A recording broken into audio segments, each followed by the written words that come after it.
Hey everybody, it's Charlie Craven, and I'm back with another cool little fly. I was digging through my caddis box this morning, kind of just checking out some patterns that I've carried for years, and this one crossed my mind again. And this fly is called a CDC and elk, and it's from an old friend of mine, Hans Walleman, from the Netherlands. And super simple little fly, and can sort of cross over for a lot of stuff. Although I typically fish it as a caddis. And it's got some unusual construction and is pretty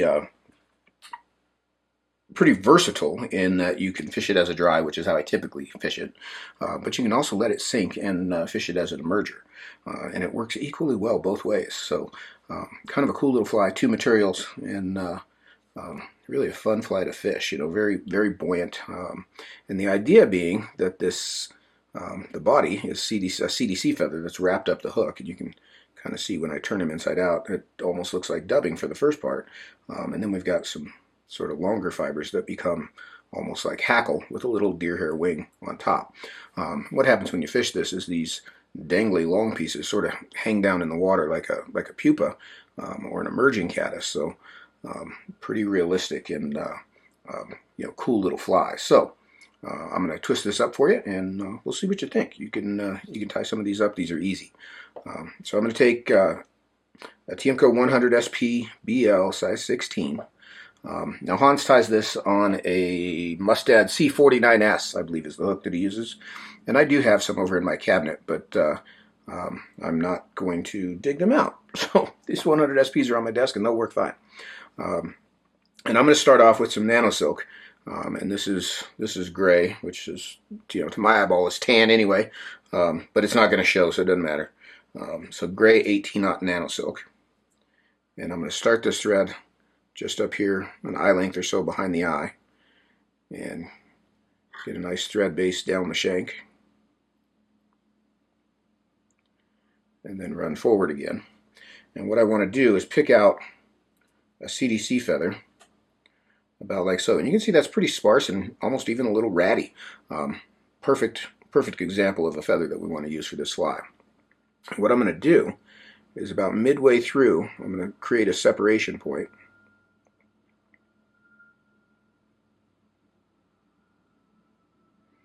Like so.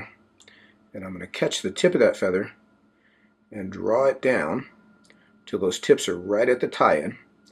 And then I'll wrap over it to the butt end of the fly, to the bend of the hook. I'll bring my thread back up. Once I've got that thread back up to my starting point, I'm going to take my hackle pliers and I'm going to grab the butt end of this feather and I'm going to begin to wrap it. And I don't really worry too much about how pretty it wraps or if it wants to twist. But you can see those first few turns almost look like dubbing. And then as I start to work forward, I'm going to sort of fold these fibers back as I get up to my tie-off point, almost like you would a soft hackle. Then I'll tie that stem off with several tight turns and come in and trim that out. I'm going to wrap down over that stem end just to make sure that's anchored. You can see a lot of that hackle's wrapped around the hook. I'll just take my scissors and unwind it. And you want that kind of big, ratty looking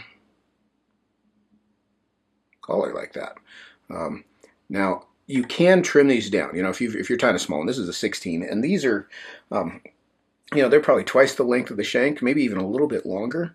But that's not necessarily too long on a fly like this. If you needed to make it smaller, what I would not suggest just going in with your scissors, but come in with your thumbnail, and you can kind of tear them off at random lengths to shorten those down a bit, but those really don't need to be shortened much, so I'm going to leave them as they are. So I'm going to smooth my thread base here at the front and let my thread hang, and then I'm going to come in with some coastal or hopper deer, and I like to use a pretty good bundle. People always say how much is a pretty good bundle. It's a big bunch. I'll say, God, I don't know, cutting it off the hide, 1/4 inch by 1/4 inch or so. And I'm going to take and measure that against the hook. And I'll just use my thumbnail to kind of gauge where the back edge of the hook eye is. And then what I'll do is butt that in my fingers. I'm going to cut that hair off with the hair in my material hand. And I want to cut it off nice and square, so I've got square butt ends there. Now I'll lay these in. You can see how I'll slide this back from the front so that those butt ends are behind the hook eye. And I like to leave a little bit of length on those butt ends. I'll put 2 turns around, and I'm not going to let go of this hair, but I'm going to tighten that thread toward me. And then I'm going to work forward through those butt ends, just tight increments, tight with the thread all the way around. 3 or 4 turns, kind of sweeping back, exactly like I do in X-Caddis. I like leaving those butt ends in. They add a lot of buoyancy to the fly. Then I'll creep my thread just right up behind the hook eye, and I'll whip finish it there. Come in and trim my thread out. I see on your side there's one hair that didn't cooperate, and we're just going to get rid of him. And that is our finished CDC and elk. Not a bad idea. Put a little shot of head cement underneath there. Mine's sitting right here, so I'll do it just on that tie down. But that's our finished CDC and elk. I used a tan CDC feather there. Very often I tie these with natural CDC, natural dun colored CDC, but CDC comes in a ton of colors these days, and feel free to mix and match. The wing color always stays the same. I just use natural deer hair, but you can vary the color of the CDC, much as you would dubbing on a conventional caddis. But cool little fly. It's not one that necessarily catches your eye. There's not much to look at. It's a little messy, but that's, I think, part of the beauty of it is on the water. This fly is very lively. CDC, when it gets wet and dangles under the surface, is just got a ton of movement that's unlike any other material you can get, and that's why so many people have started to use it on nymphs. And at one point that was a new thing until we figured that out, and that turns out to be a pretty good thing. But that's for my old friend Hans. Hope you guys enjoyed that. That's the CDC and elk, cool little caddis pattern. Twist some up, see if you like them.